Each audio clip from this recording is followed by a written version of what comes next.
Soul has always been. There has never been a time without a soul. You are all part of the One, of the everlasting, of the oneness of life. The split of the souls is more a manifestation of the desire to understand different experiences. Therefore, creating an energy that can inhabit different aspects of the various forms of existence. When the soul has achieved the knowledge it has sought, it will return to its original form and condense this experience in order to assimilate its aspects. When it has a need for greater experience, it will then seek other existences that will bring the particular results to its quest. The soul is always free to choose. It contains all the answers and is free to choose any type of experience. However, the soul can also remain free within its own existence, not needing to experience anything other than just being. The soul is not so much an apparition as one might see it from the human aspect, but is always present. When you pass away, your soul remains in its essence. It does not transform into a different material. It is the body which decays and exhausts its limited time. But the soul always remains in its original form, that of being, of existence, of all that is. To totally grasp this situation would be difficult for the mind, for it would like to categorize how the soul looks, feels, and goes about its business. However, the soul has no need other than to be in its original form.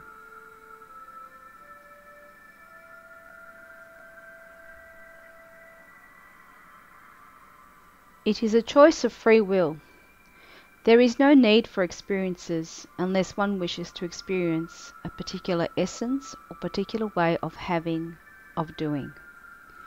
As a soul, it cannot experience the functions of a human form or an alien form, for it is not encased. It is without solidity. It is almost nebulous or liquid-like in its form, if one would have to label it as something. Imagine trying to experience food if one is not in a human form. You cannot experience pain if not in a human form. There are many existences of different beings at different levels of different times. Not all human beings, as you know, have the same attitudes, approaches, or behaviors. Each is as distinct as the soul is distinct. Think of the soul as the beloved, as the one that is always present and always watches over you, as one that is constantly searching for itself. The soul is a living being. It is there always. You are also part of other souls. Often, the soul and group of souls seek different experiences in order to bring greater learning and understanding to its existence. That is the primary wish of the soul, to learn, to experience, and to grow. In its own existence as a soul, it can be very happy to just be. But once again, it can also thrive on new and different experiences. The soul is like a mirror. It reflects, it listens, it takes in that which it sees.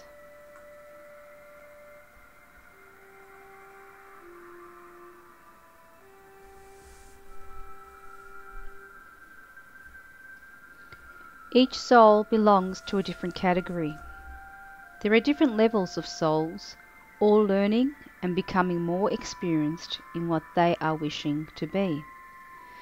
As the soul progresses in its journey and in its learning, it takes on different aspects of that learning experience. To use an analogy, as a soul you could be as an infant or as an older, more mature person. When you have come into existence in the flesh many times over, You have exhausted your purposes in exploring and understanding and learning. The different experiences of each soul makes each individual unique. There are no two souls alike, as there are no two fingerprints alike.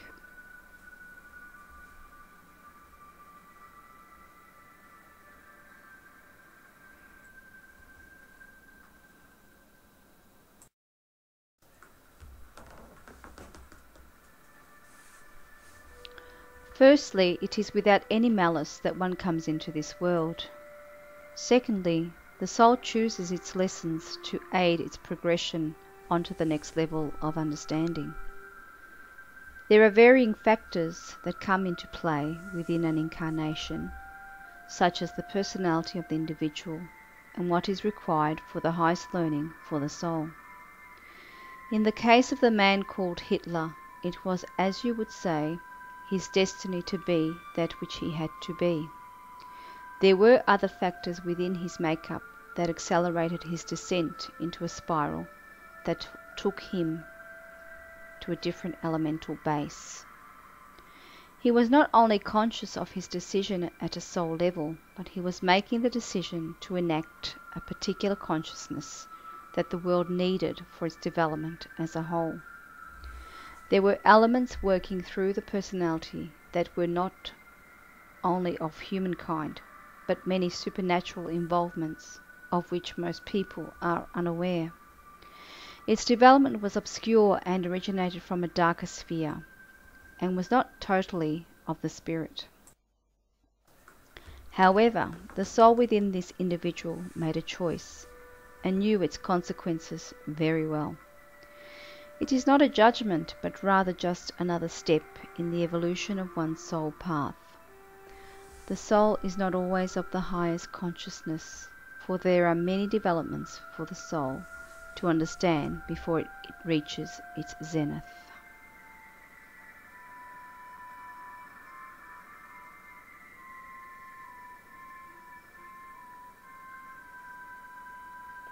Not necessarily.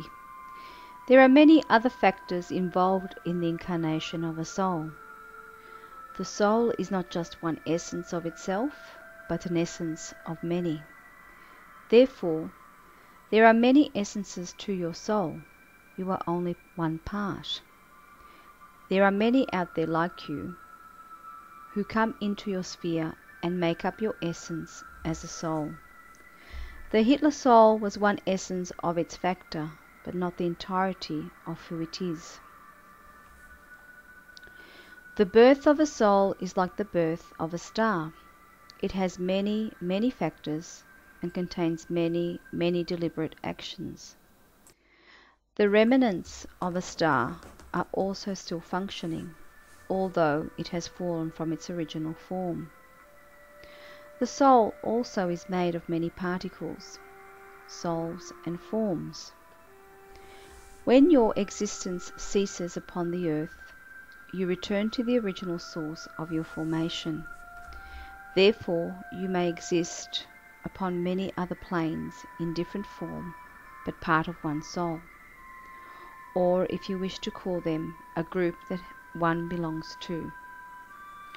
It is within the group that it is decided which will take on the different experiences pertaining to the soul's path. Therefore, you may have many contradictions within that soul, and it is so that you experience the different emotions and contradictions within yourself, for there are other parts that are experiencing the exact opposite of you. This is so because you are not part of only the human form, but of many other forms in the universe. The lessons which you desire to understand for yourself, you impart to your own group, and therefore share that knowledge when you come back into the One. The time is coming when many will understand the purpose of their soul group and why they exist upon the earth as in many other locations. The earth as a planet and consciousness is still very much in development, and the fascination with the blue planet is great amongst those who wish to explore and obtain curiosity, because of the different experiences available to the soul. It is therefore particular to each individual the type of experiences that it encounters. Because there are many of the one, there is also a regrouping on a higher level which then imparts to the consciousness of that soul. For you may know many things but are unsure how you do. This is because you have other experiences being transmitted to you from your other soul group members.